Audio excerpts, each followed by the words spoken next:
Perfecto, bueno. Entonces, el tópico, como adelantamos hoy, es hablar un poquito de qué nuevas oportunidades nos abre la inteligencia artificial, que como vamos a ver durante la exposición, no es una tecnología especialmente nueva, sino que es una tecnología que nace casi con el nacimiento de la programación tradicional de computadoras. Bueno, pero quiero contar un segundo, si bien han hecho una muy valiosa presentación mía, desde dónde les voy a hablar. Hay gente que a lo mejor está toda su vida buscando qué es lo que le gusta, su pasión. Yo me considero una persona muy afortunada porque desde muy chico, de los 10 años aproximadamente, yo ya sabía qué quería hacer. A mí me apasionó la programación de computadoras allá por los 80, y la magia ilusionista. Soy ilusionista, creo mis propias artificios de mago y hago presentaciones. De hecho, hoy mismo voy a hacer una. Y desde ese lugar también es de donde les voy a hablar, porque hay un punto que muchas veces se pierde de vista, sobre todo con el avance tremendo que tiene la inteligencia artificial, que es que se trata de un artificio. Es algo que simula ser inteligente, pero que de ninguna manera podemos considerarlo como tal.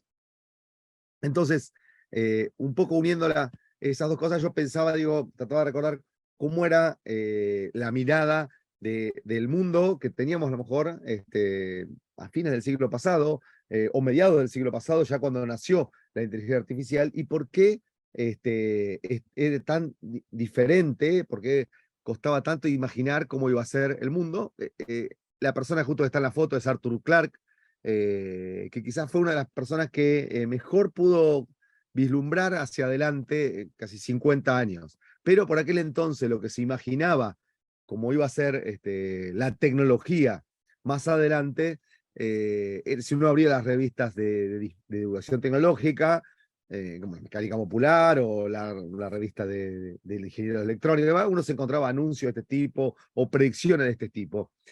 Y intentar imaginar el futuro se vuelve un fenómeno cada vez más complejo. Si bien lo era en el siglo pasado, en estos últimos años, me gustaría decir esta última década, pero la realidad es que se acelera tanto la velocidad de cambio que se nos va a volver cada vez más complejo imaginar lo que va a suceder el año próximo. Y creo que parte de la explicación la podemos encontrar desde la sociología. En esto que este sociólogo Zygmunt Bauman autoreó como la modernidad líquida, ¿no? Los tiempos líquidos, en los cuales muchas de las instituciones sobre las que nosotros estábamos acostumbrados a pensar el mundo se han vuelto más etéreas, menos firmes, concretamente, más líquidas, y nos complica pensar distintos estamentos de la sociedad. El mundo nosotros estábamos acostumbrados a pensarlo de una manera, de modelos muy simples, y ya, sobre todo con todo el fenómeno de la transformación digital, tenemos que acostumbrarnos a pensarlo alrededor de estos 4 fenómenos que se identifican con VUCA, ¿no? Que es volátil, incierto, complejos y ambiguos. Volátil porque principalmente nada de lo que nosotros establezcamos hoy en día podemos pensarlo como que va a perdurar in aeternum. Por el contrario, probablemente una relación con un cliente, una relación con un colaborador, una experiencia, todo se ha vuelto mucho más efímero. Y tenemos que saber que eso es así para poder manejarlo y gestionarlo. El otro punto es ambiguo. Estamos en un mundo donde ya no hay clientes buenos o malos, proveedores buenos o malos, sino que es fácil identificar los extremos, incluso en todo tipo de opiniones. La prueba de llevar todos los extremos es un poco lo que pasa en las redes sociales, pero en el medio hay un generalmente nosotros habitamos en un gigantesco mediocristán, en el medio de un montón de cosas en lo cual un cliente no es ni bueno ni malo, sino simplemente a lo mejor tiene un 70% de probabilidad de volvernos a comprar, o quizá un 80% de quedar satisfecho, o que si tomo determinada acción, se va a sentir descontento y va a ser un detractor de mi marca o de mi producto, o un producto nuevo que lanzo al mercado, por más que haya hecho todo mi pensamiento teórico, también voy a tener que manejarlo dentro de un contexto de incertidumbre, que nos lleva a la siguiente palabra. Ya no podemos estar seguros de la mayoría de las cosas porque hemos descubierto que el mundo es mucho más complejo, no podemos interpretarlo simplemente con una ecuación lineal o suponer que todo sigue una distribución normal, una distribución simple, que todo se maneja con los promedios, sino que sí que tenemos que aplicar modelos mucho más complejos, construir sistemas de gestión, sistemas de información y sistemas de procesos y entre compañías que están formados no por una solución monolítica, sino probablemente por la interacción de múltiples partes. Y a pesar de todo esto, tenemos que lidiar con la incertidumbre. Nosotros tratamos de modelar en nuestros sistemas una realidad, pero siempre aparecen fenómenos como los cisnes negros que no, nos alteran cualquier tipo de predicción. Y a mí me gusta mucho una idea de todas maneras de Eisenhower, que él decía, los planes no sirven para nada, pero son esenciales hacerlo porque también de alguna manera nos preparan para manejar la incertidumbre. Entonces, sintetizando, no es que estamos, como tradicionalmente se decía, una época de cambios, sino que estamos frente a un cambio de época que se ve en los modelos productivos, en los modelos de relacionamiento entre las personas, la sociedad, en el Estado con los ciudadanos. Estamos frente a un cambio de época tremendo y en lo que nos hace a la vida empresarial, vale la pena recordar que cada vez que ocurre un fenómeno de gran impacto, no es la especie, no son los sujetos que se mueven con mayor velocidad, ni los más fuertes, ni los más grandes, ni los más pequeños, sino que son los que mejor se adaptan, los que sobreviven, los que pueden cultivar esta resiliencia. Ese fenómeno que en este momento, y como me gusta la imagen esta del asteroide, está atravesando la atmósfera, ya está por impactar entre nosotros. De hecho, está impactando este año, este preciso año, y en estas semanas, es la inteligencia artificial. Hola, pequeño ser, quizás mi voz te suene conocida, pero no soy quien vos creés que soy, solo soy un conjunto de ceros y unos, una convergencia de algoritmos digitales que se plantean imitar al hablante original.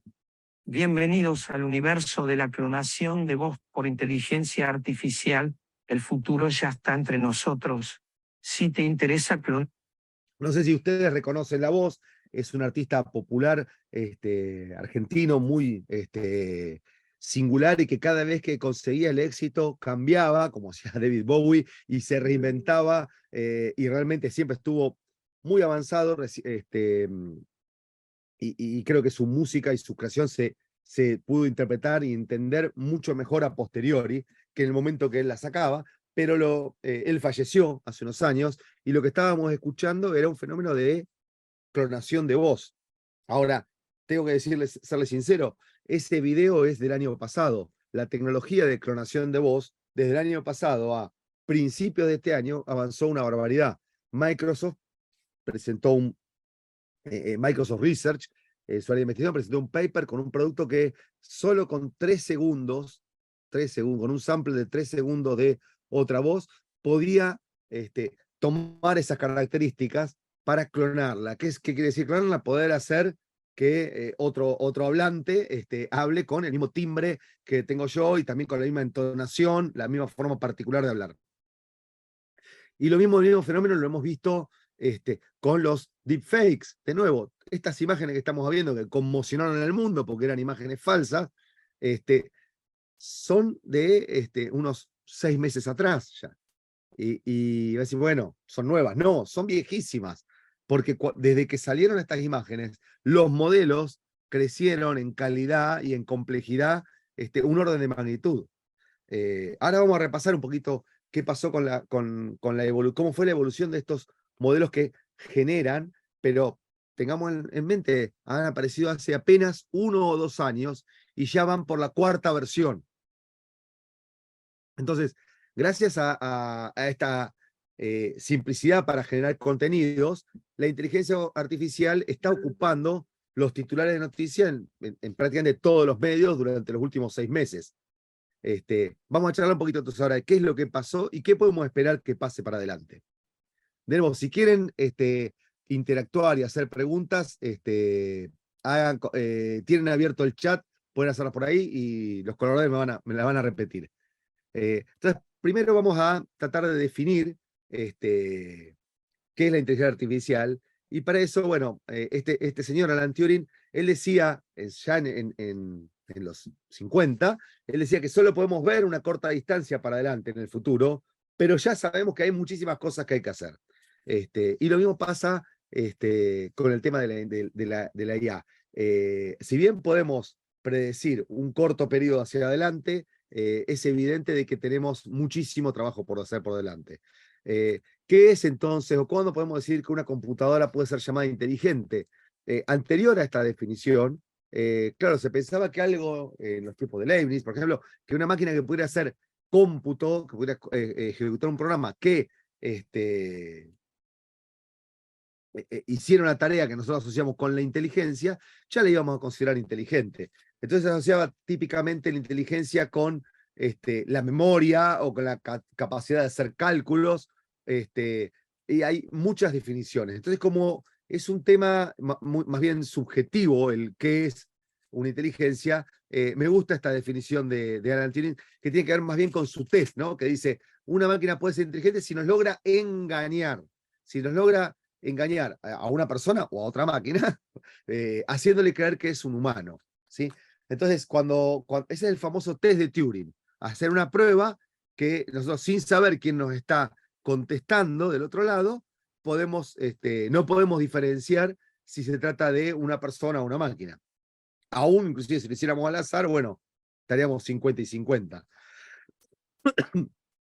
Pero no, ¿por qué es tan difícil discernir esto? Bueno, les cuento una pequeña historia breve. A principios del siglo XX, apareció un fenómeno en Alemania, que luego se movió a Estados Unidos, que se conocía como Clever Hans.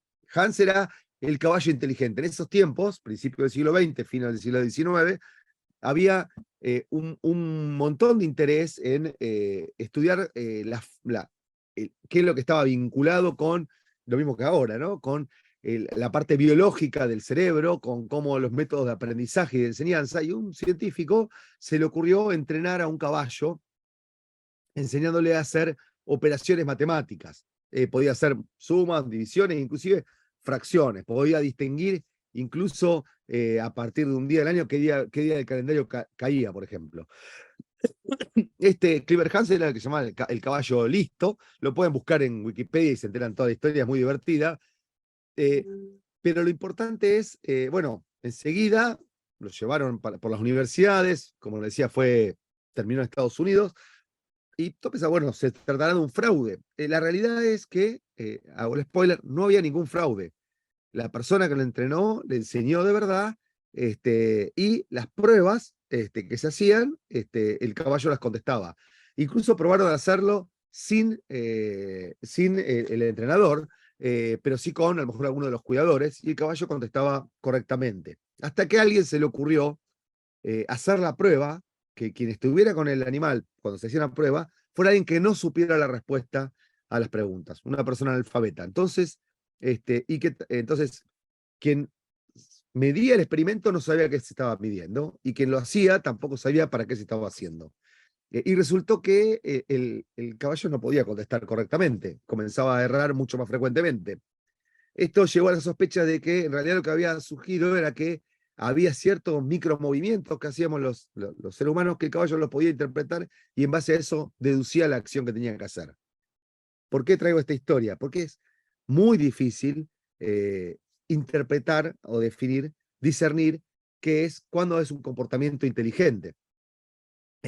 Este fenómeno, más allá del anecdótico, derivó en que se cambiara toda la forma en que se hacían las pruebas científicas. A partir de esto nació lo que se llama el test del doble ciego, en el cual hay un grupo que no sabe qué es lo que se está midiendo y tampoco saben el resultado que se espera, lo que están haciéndolo, y de esa manera la observación del experimento es mucho más efectiva. Entonces, volviendo al tema este de cómo lo podemos definir, acá tenemos a John McCarthy de los años 60, discípulo de Alan Turing, y él decía, bueno, una inteligencia artificial es hacer que una máquina se comporte de formas que serían llamadas inteligentes si un ser humano hiciera eso. Por ejemplo, reproducir el movimiento de una mano para agarrar un objeto y trasladarlo de un lugar a otro es una tarea muy difícil. Y tenemos muchas maneras de producir este engaño, de generar un brazo robot. Muchos de los brazos robot no utilizan ningún tipo de inteligencia artificial, utilizan un programa avanzado que puede mover, saber cómo es la operación y manejar la mayoría de las excepciones. Hay muchos sistemas que se programan, por ejemplo, empleando montones de reglas lógicas. Y uno de los ejercicios que históricamente se usó para tratar de entender, de pensar como el paradigma de la inteligencia es el ajedrez. Y también los invito a que googleen y averigüen, busquen el turco ajedrecista, la historia de un señor que engañó a la humanidad, pero haciendo creer que había construido un autómata que jugaba al ajedrez. Entonces, vamos a decir que un programa, una computadora, se trata de una inteligencia artificial si se comporta de formas que si nosotros viéramos a una persona, a un ser humano, haciéndola, diríamos que se trata de una acción inteligente. Como vimos hace un ratito, esto comenzó hace muchos años. A ver si... Acá estamos, si vemos acá, estas ideas son de principios de fines del año 40, principios del año 50, ¿sí? Prácticamente cuando nacieron las primeras computadoras. El segundo lenguaje de computación que se construyó era un lenguaje que es Lisp, que todavía hoy existe y se emplea, que era un lenguaje que servía para programar de determinada manera la inteligencia artificial. A mediados de los 80 o en los 80 aparece toda una nueva tendencia en la cual en vez de decirle, como estamos acostumbrados a escribir programas, a decirle en forma imperativa a una máquina cómo resolver un problema, o en forma declarativa, para que eso sea una especificación que se transforma en algo que la máquina ejecuta, aparece una idea y muy vinculado con la inteligencia, que se trata de, en vez de decirle cómo resolver un problema, enseñarle mediante ejemplos. Y ahí nace un campo dentro de la inteligencia artificial que se conoce como el machine learning, las máquinas que aprenden. Se trata de un paradigma diferente de construcción de algoritmos y de programas y de arquitecturas, en la cual en vez de darle una serie de instrucciones, le voy a dar una serie de ejemplos. En un ratito vamos a adentrarnos un poco más. Esto que nace en los 80, recién a fines de los 90, tiene un impacto y logra un conocimiento en el mainstream, en el común de la sociedad, gracias a una compañía que apenas emerge, creada en el año 98 y que se pone a competir en un mercado en el cual había muchísimos competidores. Ubiquémonos un segundito, mediados de los 90 aparece Internet, se vuelve masiva, comienza a haber cantidades enormes de contenido y el problema comienza a ser encontrarlos. Entonces aparecen los buscadores, Yahoo, Exile, ICOS, Altavista, muchísimos buscadores con distintas estrategias, mayormente programáticas. Y esta pequeña compañía que les contaba, emergente, se le ocurre entrenar un algoritmo particular que diseñan esos, pero basado en los datos. Esa compañía se llama Google, y creció bestialmente, entre otras cosas, por lo disruptivo de su enfoque y también de su modelo de negocio, vamos a decir sinceros. Y es quien pone de vuelta en el centro de atención el tema del machine learning. No era la única manera de realizar inteligencia artificial, ni sigue siendo la única manera, pero sí es la que está más en boga. También a mediados de durante la época de los 80 y los 90 había otros otra forma, como los sistemas expertos, que todavía funcionan, la programación lógica, fuzzy sets, lógica difusa, muchísimos enfoques que también permiten producir esto que llamamos este engaño, este juego de simulación, de que se trata de una inteligencia artificial creada por nosotros. Un poco más adelante, comienzan dentro de los procedimientos, los mecanismos para hacer machine learning, aparece un tipo de estrategia basada en la creación del conexionismo, de creación de redes de pequeñas células que resuelven un problema muy pequeñito, o que mejor dicho, no resuelven ningún problema. A partir de una entrada devuelven un resultado diferente haciendo una operación matemática muy simple. Ese modelo también es de fines de los años 40, y es el de, que se conoce como el conexionismo, y es el de las redes neuronales, en el cual a posteriori se dan cuenta de que si uno agrega muchas capas de estas redes, las hace muy profundas, los resultados son especialmente buenos, sobre todo en determinados ámbitos. Esto comienza a cobrar mucho vorágine en la última década. Fíjense lo cortito que estamos hablando a partir del 2010. ¿Por qué? Por el fenómeno del poder de cómputo, ¿sí? Después del 2010 nosotros nos encontramos con que tenemos un enorme poder de cómputo y de cálculo, no solamente en los servidores, sino en nuestros bolsillos, en los teléfonos.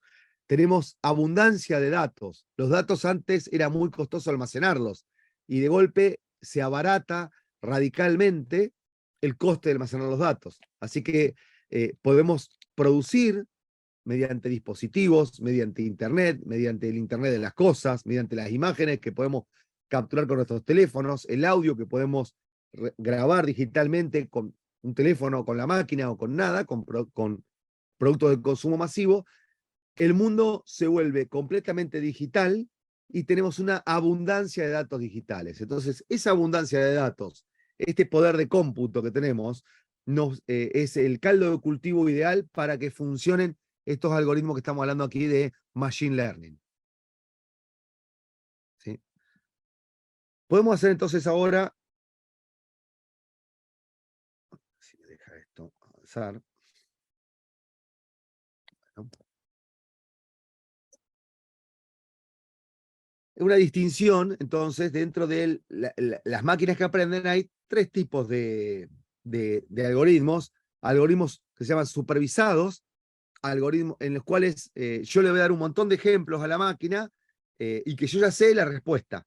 Yo le doy un ejemplo y le digo, bueno, le muestro una foto y le digo, esto es un perro, le muestro una foto y le digo, esto es un gato, le muestro una foto y le digo, esto es un auto, le muestro una foto y le digo, esto es un semáforo.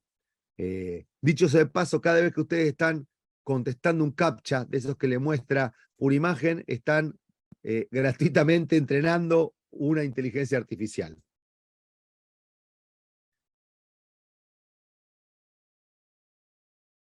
Ese tipo de algoritmos se llaman de algoritmos supervisados. El otro tipo es uno que se llama no supervisado, en el cual yo le doy todos los datos y le digo, encontrame, por ejemplo,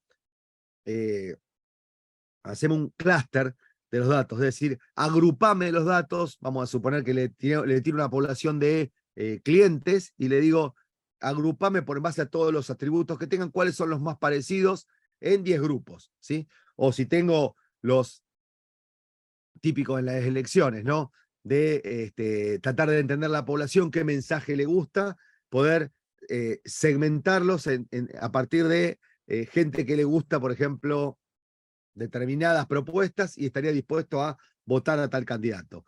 Entonces, esa separación por grupos de afinidad se llama aprendizaje no supervisado, en el cual simplemente le doy los datos y digo a la máquina, por ejemplo, cuántas categorías quiero que me cree, y ella busca la mejor separación. Y hay otro tipo de aprendizaje, de algoritmo, que se llama el de aprendizaje reforzado, en el cual le digo una función objetivo, algo que quiere hacer, le digo cómo se lo evalúa, y le digo cuáles son los mecanismos de premios y castigos en función de cómo se está acercando o no al resultado. Y la pongo a la máquina a jugar con los datos y después de un tiempo comienza a aprender a resolver un problema. Yo ahora les voy a mostrar un ejemplo de eso. Pero vayamos al Entonces nos quedamos ahora que tenemos estos tipos de algoritmos de Machine Learning, que son los más populares hoy en día. Hay varios tipos. El más simple de todos, para los que haya hecho alguna vez estadística, es el ejemplo de una especie de regresión lineal. Esto es tratar de, imagínense que ustedes tienen un montón de puntos. Me voy a mover un segundo. Imagínense, por ejemplo, que el eje X, ustedes tienen un montón de datos, solamente de dos datos. El eje X, por ejemplo, puede ser cuánto compró un cliente, y el eje Y a lo mejor es cuánto crédito le podría llegar a dar yo a él, por ejemplo, ¿no? O el eje X podría ser en qué barrio vive, y el eje Y es cuánto me compró, para darle un ejemplo. Entonces, el eje X es la variable, el eje Y es, en base a mis datos, el resultado que yo sé que obtuve, porque guardé los datos de los tickets de compras, por ejemplo, o el historial de un cliente, o el historial de crédito. El eje Y es la respuesta. Yo tengo todos estos datos, y si yo quisiera construir un modelo para poder intentar predecir, dado un valor, si el cliente me va a volver a comprar, o dado un atributo, como por ejemplo en qué barrio vive, cuánto crédito estoy dispuesto a darle, bueno, puedo construir un modelo que me aproxime eso. El modelo es, a ver si se... El modelo sería, a partir de estos datos, es esta recta que está acá. ¿Sí? Yo trato de encontrar una recta que me aproxime ese dato. Entonces, cuando me viene un valor nuevo, por ejemplo, un cliente que vive por acá o que gastó por acá, digo, ¿cuánto me va a comprar? Bueno, este es el valor del crédito, ¿no? Imaginemos que son encontrar la ecuación de esta recta, ¿sí? Que es relativamente simple, es construir el modelo. Como yo partí de un montón de datos que no son exactos, y lo que encontré es la mejor aproximación, que es esta recta, bueno, este es un modelo de aprendizaje automático. Y lo que se trata es de reducir, de encontrar la recta que me minimice el error que voy a tener cuando hago una predicción, porque si yo, por ejemplo, en este punto, el modelo me dice que alguien compró, para este punto que estoy señalando acá, me dice que alguien va a gastar esta plata, pero si yo me fijo, acá hay alguien que gastó un poco más y acá hay alguien que gastó un poquitito menos. Bueno, pero dado todos los datos, esta recta es la que mejor lo aproxima. Ese es un modelo típico de regresión lineal. Acá le estoy dando el ejemplo con una sola variable. Voy a tener dos coeficientes, ¿sí? Si se acuerdan de la secundaria, la ecuación de la recta es la ordenada del origen, en donde corta el cero, y cuánto es el valor de este ángulo, ¿no? La pendiente de la recta. Esos son los dos coeficientes que me explican este modelo. Y eso es lo que se hace cuando se entrena. Yo le doy un montón de datos, que son todos estos puntos, X, y le digo, al Machine Learning, digo, encontrarme la ecuación de la recta. Ahí el algoritmo para hacer eso es muy simple, y me devuelve los coeficientes de la recta, que es el modelo. Ahora imaginemos que si, che, para dar un crédito, el che me salió muy argentino. Para dar un crédito a alguien, a lo mejor decir el barrio es muy poco. Bueno, le agrego también otras variables, que yo sé cuánto gana este mes, en qué bancos tiene cuenta, y comienzo a agregarle nuevas variables, nuevas dimensiones al problema. Cómo es su composición familiar, cómo fue su educación, qué nivel es, cuánto la completó, cómo pagó otros créditos, si tiene historial de créditos o no, si viaja al exterior, etc. Toda la información que yo puedo conseguir del cliente. Entonces, en vez de tener ahora un modelo de una sola dimensión o de dos dimensiones, comienzo, cada vez que le agrego, tengo un modelo de 3 dimensiones, 4, hasta que llego a modelos de muchísimas dimensiones. Son difíciles de visualizar, pero el algoritmo sigue siendo el mismo. Solo que si fueran 3 dimensiones en vez de una recta, lo que aproxima esto es un plano. Si se trata de un modelo de 4 dimensiones, va a ser un hiperplano, un cubo, un hipercubo, etc. Difícil de visualizar, pero de nuevo, lo que se trata es de encontrar una ecuación que me explica el mundo. Me permite hacer esta predicción. Y de eso se trata los algoritmos de Machine Learning. Esta es la versión más simple que les puedo explicar. Hay otro enfoque que en vez de emplear este, de hacer este gráfico, emplea una idea de conexiones, ¿sí?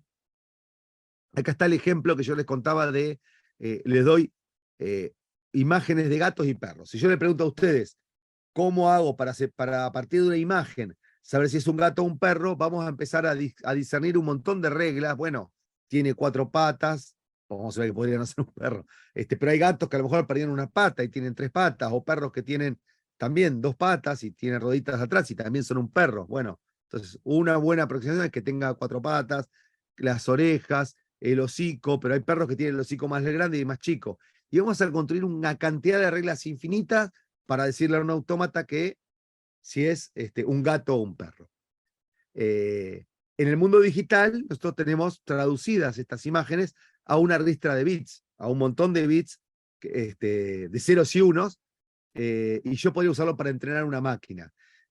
Una forma de entrenarla es empleando esto que yo les contaba antes, que era lo de las redes neuronales, en las cuales en vez de tener una ecuación simple, tengo como, si queremos verlo de una manera, capas de ecuaciones que me devuelven, que a partir de un montón de datos de entrada, me devuelve un resultado de salida. Y yo puedo generar distintas arquitecturas, distintas modelos, como este que le estoy mostrando acá. A ver si, opa, el que está acá a la derecha de la pantalla, en el cual, a partir de un input o de varios inputs, el resultado lo llevo a la siguiente capa, que hace un procesamiento, y el resultado lo lleva a la siguiente capa, que hace un procesamiento, y al final termina diciéndome es una foto de un gato o es una foto de un perro. Estos modelos se han vuelto cada vez más complejos, pero mucho más precisos, y permiten manejar. Piensen que la recta que le decíamos recién tenía 2 parámetros: la ordenada del origen, la ordenada del eje cero, y la pendiente de la curva, 2 parámetros. Estos modelos con redes neuronales profundas, ya es habitual encontrarse con modelos que tienen cientos de millones de parámetros. Es decir, construyen un modelo que, por un lado, así como acá podemos interpretar como personas y bueno, es esta recta, es imposible es inconmensurable para la mente humana. Es imposible entender cómo funcionan, por qué funcionan, pero sí sabemos de que minimizan el error. A la hora de distinguir si se trata de una imagen de un gato o de un perro, lo hace perfectamente. O si el objeto que tenemos adelante es algo con lo cual podríamos colisionar, ¿sí? O a qué temperatura tengo que poner el agua para calentar el lavarropas de mi casa, porque apreté el botón de el lavado automático. Bueno, hay una red neuronal probablemente que resuelve ese problema. Las redes neuronales, como dije antes, son una idea de fines de los años 40, en el cual se juntó un biólogo conexionista con un matemático muy joven, y desarrollaron este modelo en un paper que todavía se sigue citando, que era de un cálculo lógico para las ideas inmanentes del sistema nervioso, ¿sí? Y armaron el modelo del perceptrón, que es exactamente el mismo que hoy en día funciona, en el cual a partir de un montón de entradas, haciendo una operación lógica simple y aplicándole luego otra función que permite separar los resultados que son útiles de los que no, por decirlo de alguna manera. Esa es toda la cuenta que hace una neurona. Lo que pasa es que cuando pongo varios millones de neuronas con conexiones, ya comienzan a emular de alguna manera el comportamiento, o esa era la idea que se tenía, de que podían comenzar a emular el comportamiento humano. Y lo más interesante, se trata de una máquina que no se programa, sino también que se entrena a partir de los datos, igual que hacíamos con la regresión lineal. Hoy las redes neuronales están a 3 órdenes de magnitud de lo que es el nivel de conexión que tiene el cerebro humano. El cerebro humano tiene 10 a la 11 neuronas. Imagínense esto, un 10 seguido de 11 ceros. Hoy estamos, en las redes actuales, estamos en un 10 a la 8, 10 a la 9. Es muy probable que entre este año y máximo de acá a 3 años, ya las redes neuronales sean más complejas que el cerebro humano, ¿sí? Bien. Les muestro el tercer modelo, que es el también es de redes neuronales, pero funciona un poquito diferente a partir no de datos que yo ya tengo preclasificados, sino que simplemente le muestro, por ejemplo, una ristra de bytes. Acá les voy a mostrar con un juego. Y este es un video que es de mediados del 2000, del 2010. Y se lo entrenó con el juego más simple que hay, es el Pong, se llamaba en mi tiempo, o el Arkanoid, en el cual lo único que podía hacer la red era decir, bueno, si el resultado de moverse a la derecha o a la izquierda, ¿sí? Y se le enseña de que lo que tiene que hacer es maximizar el puntaje que obtiene y se la penaliza con cuando pierde vidas, ¿sí? Después de 2 horas de entrenamiento, la máquina comienza ya a jugar casi como un experto. Pero lo interesante, la magia, aparece después de 4 horas de entrenamiento, y 4 horas con las máquinas de aquel tiempo. Hoy en día quizás todo esto se hace en minutos. La máquina no solo juega como un experto, sino que descubre una estrategia ganadora, que es, los que peinamos canas y hemos jugado este juego, sabemos que era construir un túnel en un costado y meter la bola. Esa es la mejor manera, la más eficiente de resolver el problema. Excelente, excelente. La verdad que es bien apasionante y no quiero cortarte, pero a lo mejor por el tema tiempo podríamos ir incluyendo alguna consulta. Por supuesto. Pedro, por Claro que favor, sí. si podemos ver las consultas.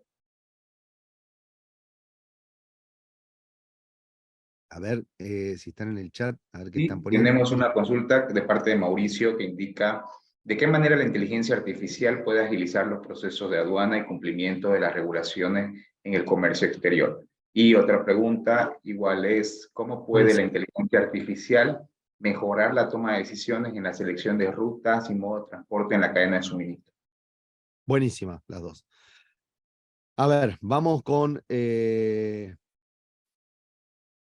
de las rutas. Justamente uno de los problemas que se emplea, para lo que se emplea inteligencia artificial, es para resolver problemas de optimización. Resolver un problema de optimización, si uno lo quiere hacer, y voy justo, me engancho con lo que dijimos recién. A ver si se ve mi cámara, ¿cómo dejo de compartir acá? Bueno, sí, mantengo la cámara. Uno de los esto que les mostré es el trabajo de DeepMind, ¿no? Una compañía de Google que la entrenó con este juego, se entrenó con el ajedrez, luego se entrenó para jugar a un juego que es el Go, y pueden ver un documental excelente que cuenta la evolución de AlphaGo, que emplea estas técnicas de aprendizaje reforzado, y que el problema que tiene el Go es un problema de que en el ajedrez son muchos millones de posibilidades que tiene. El Go, si uno quiere ponerse a analizar todas las posibles configuraciones de un tablero, excede la cantidad de partículas elementales del universo. Es decir, es algo que nunca terminaría. Hay problemas como el utilizar redes de transporte, como el segundo problema que estaban preguntando, que en general es un problema que, primero, es un problema de complejidad geométrica. Es decir, conforme yo añado nuevas rutas y nuevos destinos que puedo yo atravesar, el problema crece en complejidad geométrica, ¿sí?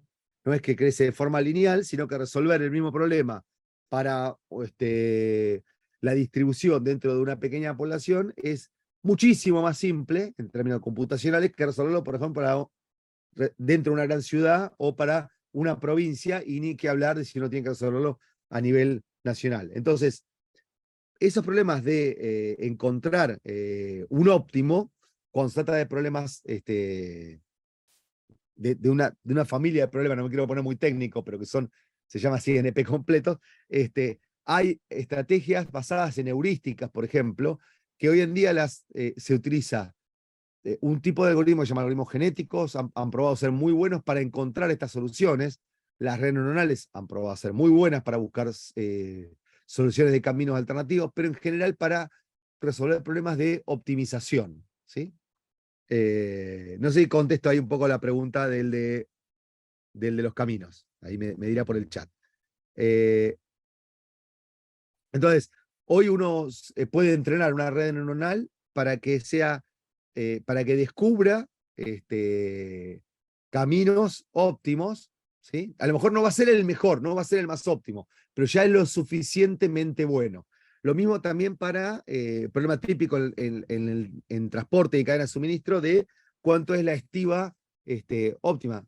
Un ejemplo de optimización ocurre en el transporte aéreo, que uno tiene que resolver, es un problema de programación lineal habitualmente, pero se puede hacer más eficiente para buscar cuánto es la cantidad de combustible que yo le pongo a un avión, porque como el combustible pesa, también afecta el problema. Y a veces también el tamaño, cuánto conviene hacer con camiones grandes, cuánto conviene hacer con unidades más pequeñas, cómo optimizo redes más grandes y redes más chicas. Son todos problemas que se pueden hacer empleando inteligencia artificial. Distintos, ahora no solo redes neuronales, sino distintas herramientas de inteligencia artificial, como algoritmos genéticos, sistemas expertos, etc. Voy al otro que dijo alguien de cómo agilizar los procesos de aduana y cumplimiento de regulaciones. Ahí hay un espacio espectacular que tiene que ver con todo lo que es cumplimiento de regulaciones. Ahí sí me voy a meter en el tema que viene. Y lo contestamos ahí. Después que dijo acá, proceso de documentación, lo mismo. ¿Vale la pena pagar por una suscripción a plataforma de IA en desarrollo de imágenes y textos? Bueno, depende del negocio en el que estés. Si es tu core business, desarrollar contenido y eso te permite abaratar, sin duda vale la pena. Luego hay productos abiertos, de código abierto, de generación de texto, de generación de imágenes, de generación de contenido en general, que uno puede descargarlo y usarlo en su máquina o usarlo en la nube. Entonces, si vale la pena o no, depende mucho del modelo de negocio que estás haciendo. Y también sí, lo que les voy a decir ahí es, no hace falta siempre usar el último modelo, ¿sí? El tema que me meto ya en el tema porque la pregunta tiene que ver con eso y si nos va a servir para explicar la respuesta a las dos que siguen. Yo creo que se sigue viendo en mi pantalla, ¿no? Que es el de las conversaciones. Voy a ir un poquito más rápido, porque esto es lo que está teniendo auge y puso el tema en la mesa de todos, ¿no? El tema de los bots. Los bots también son la idea de tener una máquina que converse. La conversación es una forma de inteligencia artificial, no es algo tampoco extremadamente nuevo. Ya el ejemplo que está viendo en pantalla es de mediados de los años 70 y era Elisa, que basado en reglas, pero simulaba un psicólogo. Luego alguien hizo uno que simulaba un neurótico, ¿no?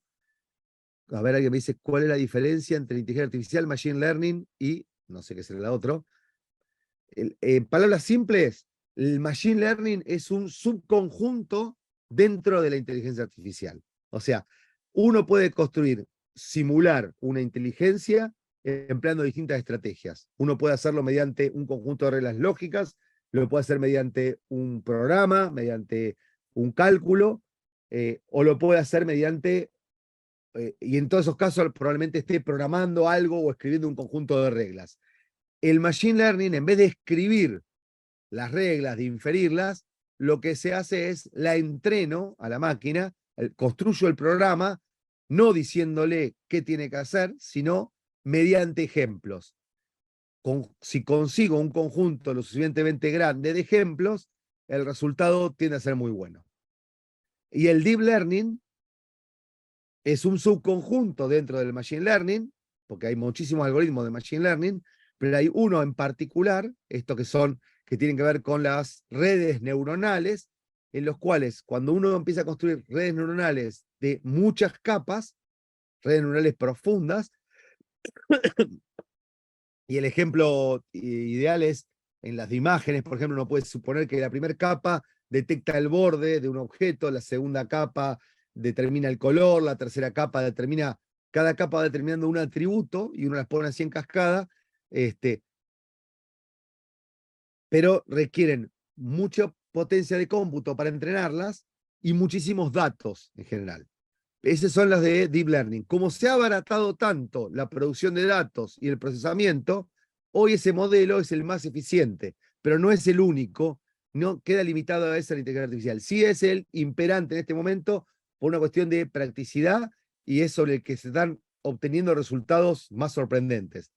Este que te muestro acá en la pantalla, ELIZA, estaba hecho con reglas lógicas, muy simples.